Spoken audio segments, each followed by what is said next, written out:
Petugas Direktorat Reserse Kriminal Umum Polda Lampung menangkap 4 orang pelaku penyalur 24 wanita calon pekerja migran Indonesia (PMI) ilegal asal Nusa Tenggara Barat (NTB), yang akan dikirim ke Timur Tengah, Selasa, tanggal 6 Juni tahun 2023.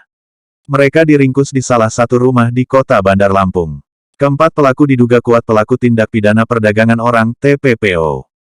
Mereka terdiri atas DW, warga Bekasi Timur, IR atau IT, warga Depok, AE, warga Jakarta Timur, dan AL, warga Bandung. Kapolda Lampung, Irjen Pol Helmi Santika mengatakan, 2 dari 4 pelaku tersebut pria dan 2 lainnya wanita. Menurut Kapolda, peran para tersangka meliputi beberapa aspek, yakni perekrutan, penampungan, hingga pemberangkatan calon PMI ilegal tersebut.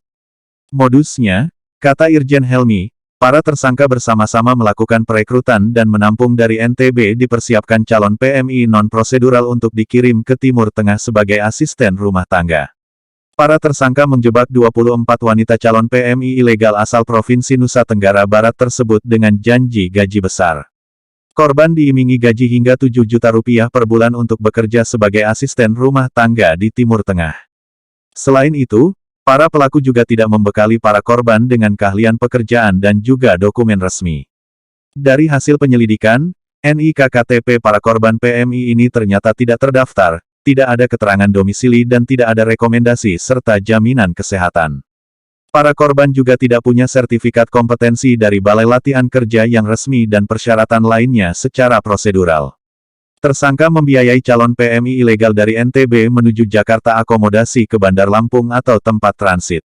Tersangka melakukan pembuatan paspor di WTC Mall Serpong Tangerang, dan juga mempunyai atensi negara yang dituju yakni Arab Saudi dan Uni Emirat Arab, terangnya.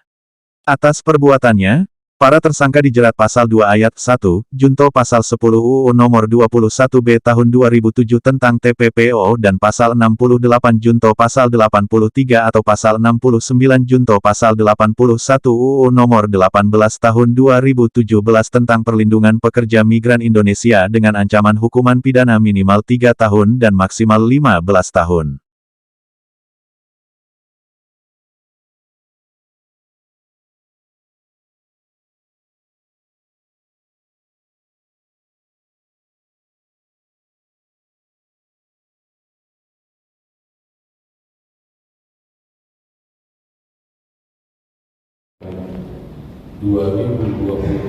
ini ya,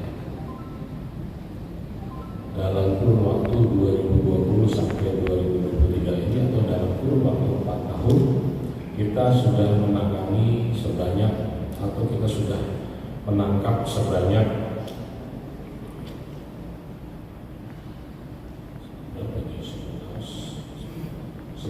29 tersangka. 29 tersangka terkait dengan TPPO. Kemudian korban yang berhasil kita selamatkan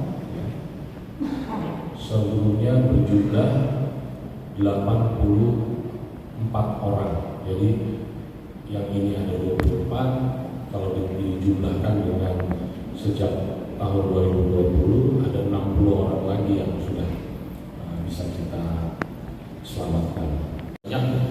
24 orang warga masyarakat yang setelah kita identifikasi 24 ini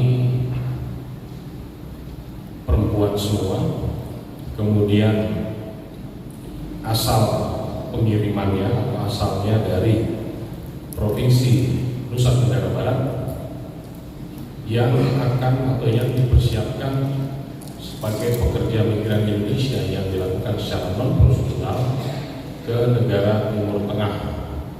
Ya, jadi kalau yang Malaysia, ini sudah duluan ya, ya, ini yang berikut 24 orang yang bisa kita selamatkan ini akan dikirim ke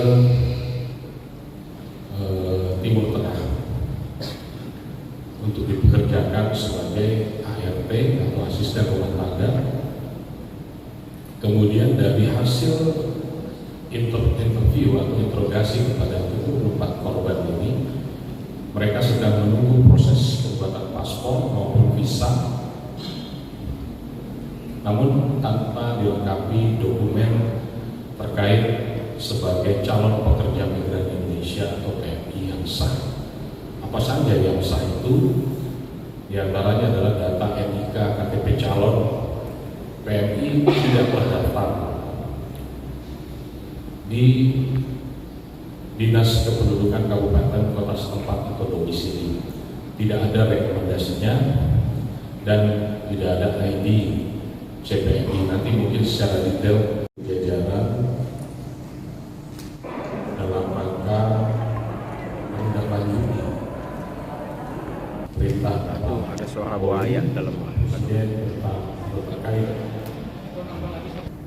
tindak pidana perdagangan orang yang terjadi untuk bisa diungkap.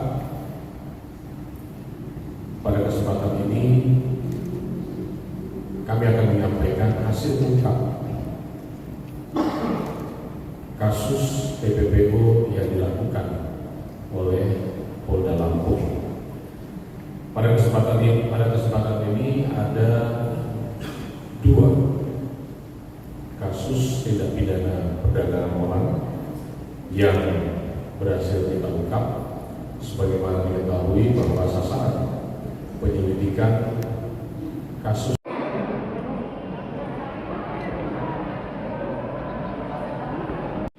Aduh, ada suara buaya dalam. Aduh.